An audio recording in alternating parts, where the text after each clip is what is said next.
তাহলে আল্লাহর সঙ্গে সম্পর্ক কয়টা? পাঁচটা। ভুলে গেলে তো হবে না। কয়টা?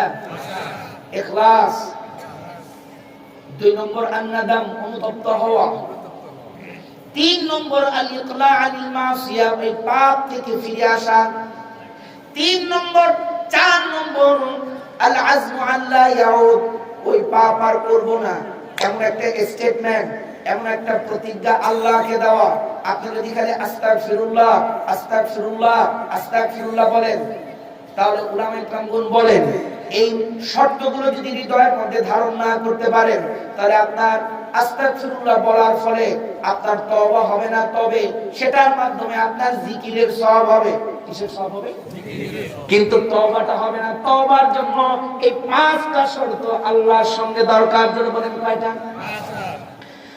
আর বান্দার সঙ্গে হলো 2টা। যদি সেটা বান্দার সাথে সম্পর্কযুক্ত হয়ে যায় তাহলে 2টা।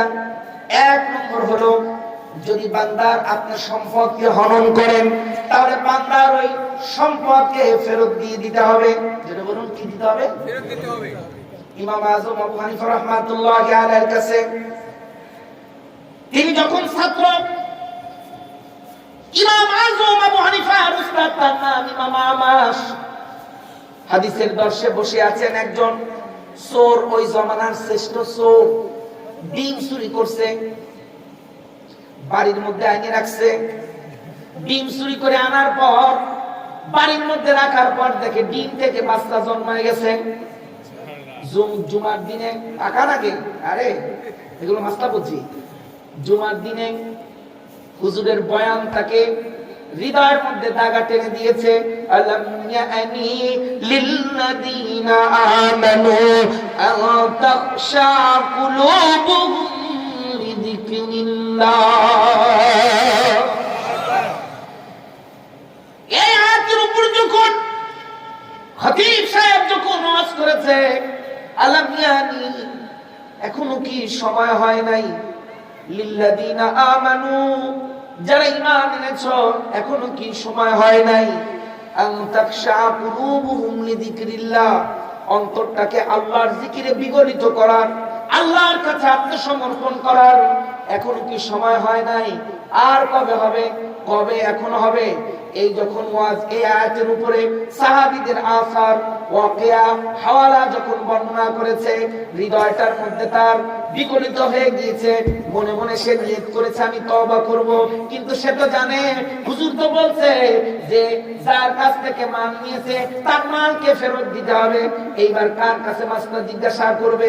ডিম তো চুরি করে এনেছি, এই ডিমের মধ্য থেকে বাচ্চা ফুটছে, এখন যে বাড়িওয়ালার কাছ থেকে চুরি করেছি, ডিম ফেরত দেব নাকি আমি বাচ্চা ফেরত দেব? কার কাছে যাই? ওই জমানার সবচেয়ে বড় আলেমদের মধ্যে অন্যতম, কুফার মধ্যে বড় আলেম, তার নাম ইমাম আমাশ। ইমাম আমাশের ছাত্র ইমাম আযম আবু হানিফা দর্শের মধ্যে বসে আছেন।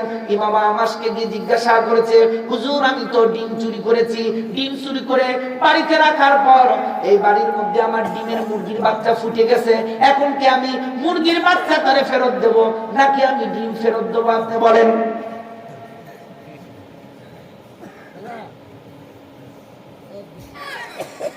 ইমাম আমাশ তার ছাত্রদের কি বলেন? কে বলবা বলো?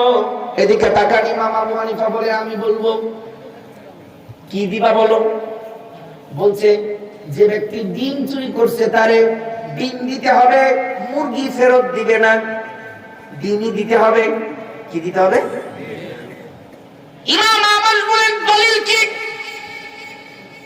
ইমাম আবু হানিফা রাহমাতুল্লাহি আলাইহি বলেন আল্লাহ তাআলা তাকে এত মাথায় জ্ঞান দিয়েছিলেন, এত কিয়াসের জ্ঞান দিয়েছিলেন। ইমাম আবু হানিফা বলেন মান গাসাবা বাইদাতান, কেউ যদি কোন ডিম চুরি করে, ফা আফরাকাত ইনদাহু, তার কাছে যদি ওই মুরগির ডিমের বাচ্চা যদি ফুটে যায়, তাহলে ফা ইন্নাহু ইয়ারুদ্দুল বাইদা ওয়ালা ইয়ারুদ্দুল ফার, সে ব্যক্তি ডিম ফেরত দেবে, মুরগি দেবে না।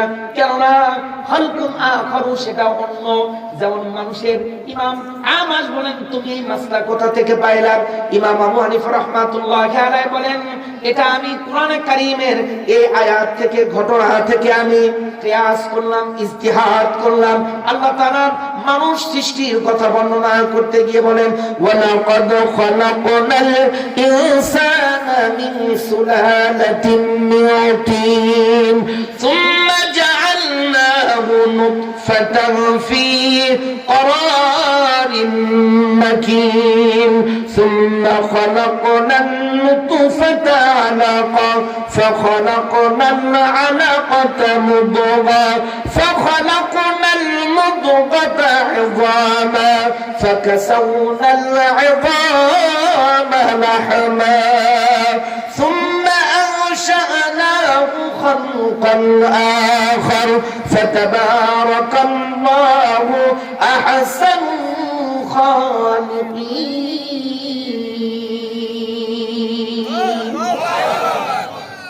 একে আরবিতে বলে ইলমুল জানিন, ইংরেজিতে বলে হিউম্যান এমব্রিওলজি, বাংলায় বলে ভ্রূণ তত্ত্ববিদ্যা। মানে মানুষ কেমনে সৃষ্টি হয়েছে, আল্লাহ তার পরিচয় এই আয়াতগুলোর মধ্যে 7 স্টেপস, 7টা আল্লাহ তাআলা ধাপ বর্ণনা করেছেন।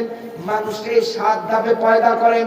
আল্লাহ তাআলা বলেন প্রথমটা হলো নুতফা, যেটা ছিল অপবিত্র, কিন্তু সর্বশেষ আল্লাহ তাআলা তাকে মানুষ হিসেবে মায়ের পেট থেকে বের করে নিয়ে এসেছেন। মানুষ যখন পৃথিবীতে আসে এটা পবিত্র না অপবিত্র বলেন? সবাই উত্তর দিন। কোরআন হাদিস একটু বুঝতে হবে, একটু কঠিন আছে। মানুষ পবিত্র না অপবিত্র? নুতফা, ওই মানে যেটা এটা বাংলা বলা যাবে না, ওইটা পবিত্র না অপবিত্র? অপবিত্র। তাহলে ইমাম আযম আবু হানিফা বলে অপবিত্র থেকে পবিত্র এসে গেছে, এখন হুকুম পরিবর্তন হয়ে গেছে। ওই নুতফার হুকুম আর এই মানুষের হুকুম এক না।